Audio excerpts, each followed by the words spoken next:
48 तास प्रवास केल्यानंतर तिथं पोहोचल्यावर अनफिट कशी झाली, तिला मल्टिपल फ्रॅक्चर कसं झालं, संधिवात कसा आला, या प्रश्नाचं उत्तर वनताराकडून शासनानं घ्यावं।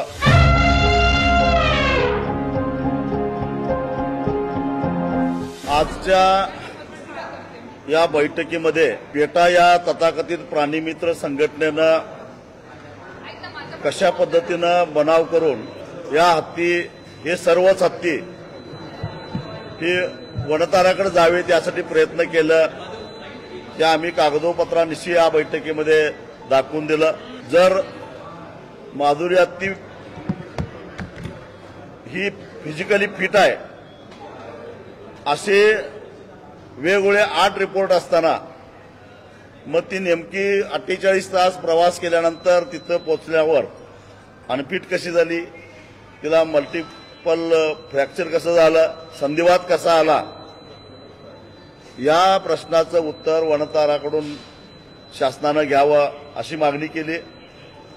महाराष्ट्र शासनाचे गडचिरोलीतील हत्ती संगोपन केंद्रातले काही हत्ती वनतारामध्ये आहेत। ज्या पद्धतीनं माधुरी हत्ती ही अतिशय फिट आहे, ती आता हळूहळू सुधारते, अशा प्रकारचे व्हिज्युअल्स वनतारानं प्रकाशित केले। त्या पद्धतीनं आपल्या गडचिरोलीतील गेलेल्या हत्तींची अवस्था काय झाली याची चित्रफित वनतारा का प्रकाशित करत नाही। 2023 साली विट्याचा एक हत्ती वनतारामध्ये गेलेला आहे, त्या हत्तीचे व्हिज्युअल्स का येत नाहीत, त्याची बातमी का बाहेर येत नाही, असे अनेक प्रश्न आम्ही विचारले। एकूणच वनतारा आणि पेटा हे दोन्ही संशयाच्या भोवऱ्यात आहेत।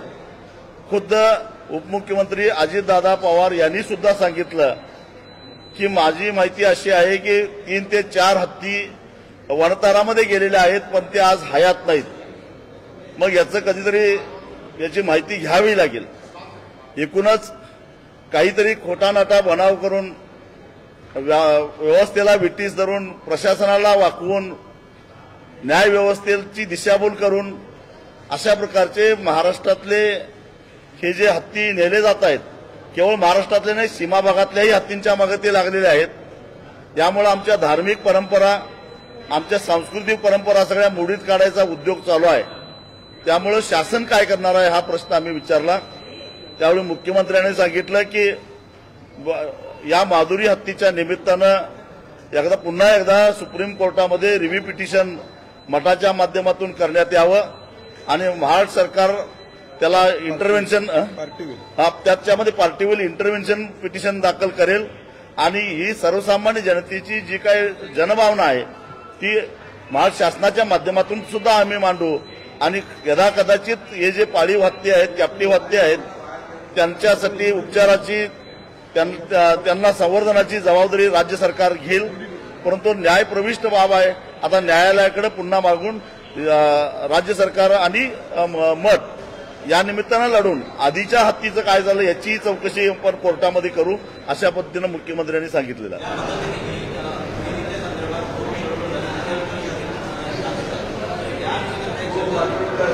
दुर्दैवानं जनता रस्त्यावर आल्यावर मग शासन जागं झालेलं आहे।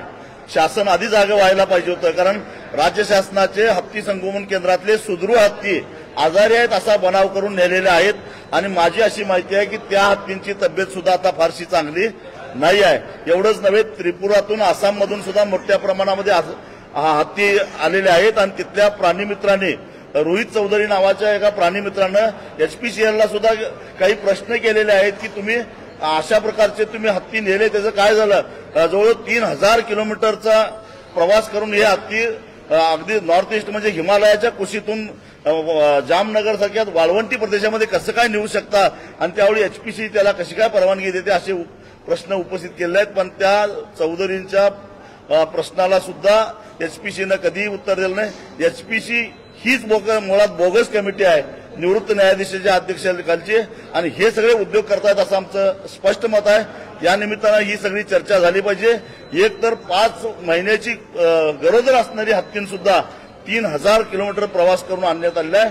म्हणजे खऱ्या अर्थानं प्राण्यांचा छळ हे पेटा करतंय प्राण्यांचा छळ हे वनतारा करतंय आणि पाळीव हत्ती ज्यांनी श्रद्धेने पाळतात, हत्तीला देव मानतात लोक, त्यांच्यावर गुन्हागार आळ घेतला जातो असं आमचं मत। मराठी माणसाचं आणि महाराष्ट्राच्या हक्काचं न्यूज चॅनल मराठी न्यूज 9।